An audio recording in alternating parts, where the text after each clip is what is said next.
Paling terkait dengan komunikasi antara masyarakat ya.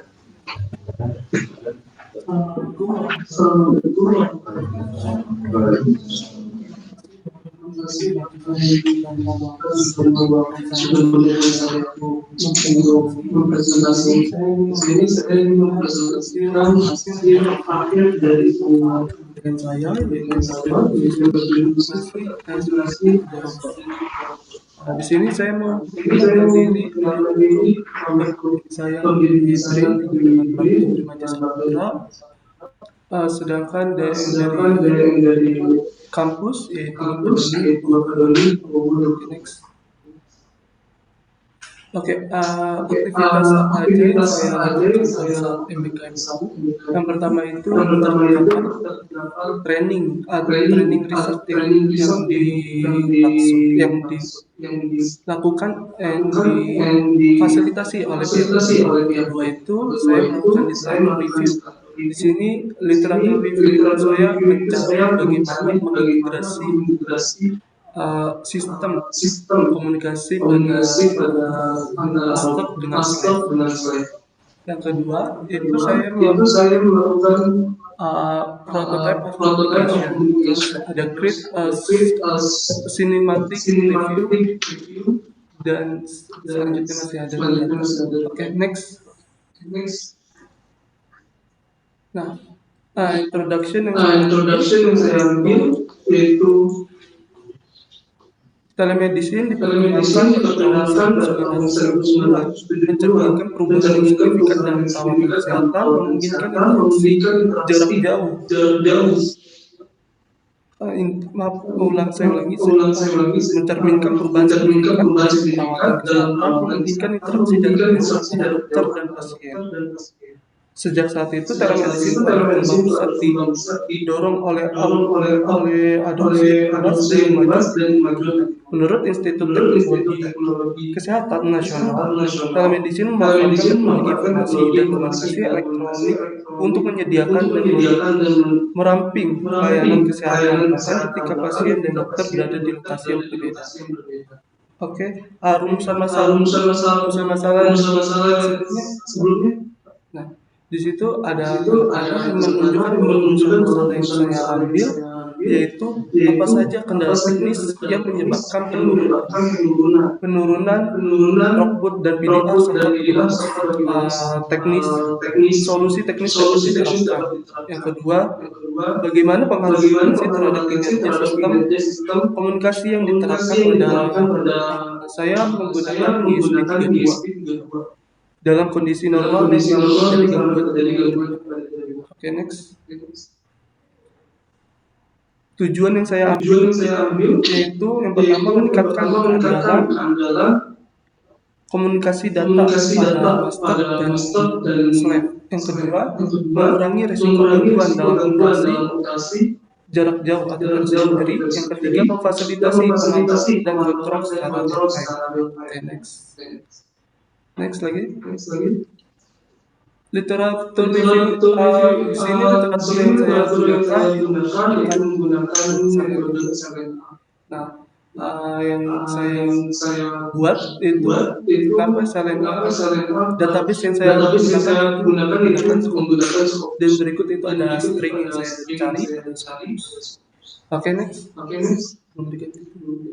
Oke, prisma yang saya buat topik yang saya gunakan itu mencari topik tentang performa telekomunikasi sistem di dalam robot bedah. Yang kedua, bisa dilihat ini sama seperti kayak yang saya jelaskan. Kedua ini saya menggunakan data dari Scopus, lalu didapatkan hasil itu sebesar 117 jurnal yang saya dapatkan. Nah, terus saya memfilter itu dari tahu, terus dari subjek area juga, keyboardnya juga, dokumentasi typing juga, dan bahasa yang saya gunakan didapatkan itu 13 jurnal yang sudah difilter, lalu saya memfilter lagi 4 jurnal. Jadi yang 4 jurnal ini tidak saya gunakan karena tidak masuk di dalam research ini, terus didapatkan 9, hasilnya itu 9. Oke, next.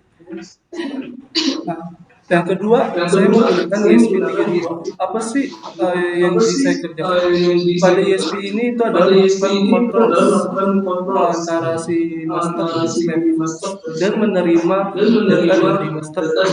Oke, next. Nah, di sini saya melakukan ada training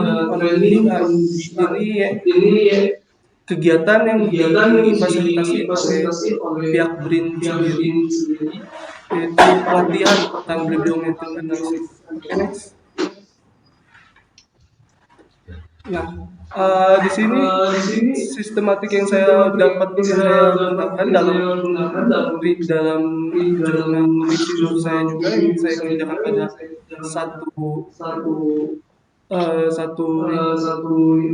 satu periode MBKM ini faktor. Terus yang kedua itu ada composition analysis, yang ketiga itu subtrends, terus yang keempat itu analisis komunikasi, terus yang kelima itu contrast itu kolaborasi, dan ketujuh itu analisis collaboration between the cluster. Nah, di sini desain topologi yang saya gunakan dari master ke slide itu yang pertama dari master itu saya mengintegrasikan ESP menggunakan cara pakai software serial, lalu nanti dari ESP tersebut dikirimkan ke data Firebase itu bakal mengirim kembali ESP yang bagian desain, dan baru dari slide itu bakal menggerakkan si perintah yang digunakan. Oke, next. Nah, di sini saya melakukan pengambilan data. Di situ saya menggunakan komputer. Dari komputer ke komputer itu didapatkan hasil yang sangat baik. Nah, datanya ini baik itu kenapa? Karena dari latensi ini didapatkan tetap. Nah, ini saya menggunakan saya masukkan dalam MATLAB tersebut rumus dari latensi, throughput, dan PDR yang didapatkan itu ada sebagai ternyata ada perbedaan dari throughput antara Wi-Fi BRIN provider yang saya gunakan itu adalah provider sama Wi-Fi BRIN. Oke, next. Nah, yang kedua di sini saya menggunakan dari ESP ke ESP, dari Wi-Fi BRIN ke Wi-Fi BRIN, terus baik ke provider itu dapat yang sangat bagus. Pas itu didapatkan dia hasilnya sama kedua jaringan tersebut. Oke. Next, terima kasih. Sekian dari saya. Presentasinya. Assalamualaikum warahmatullahi wabarakatuh.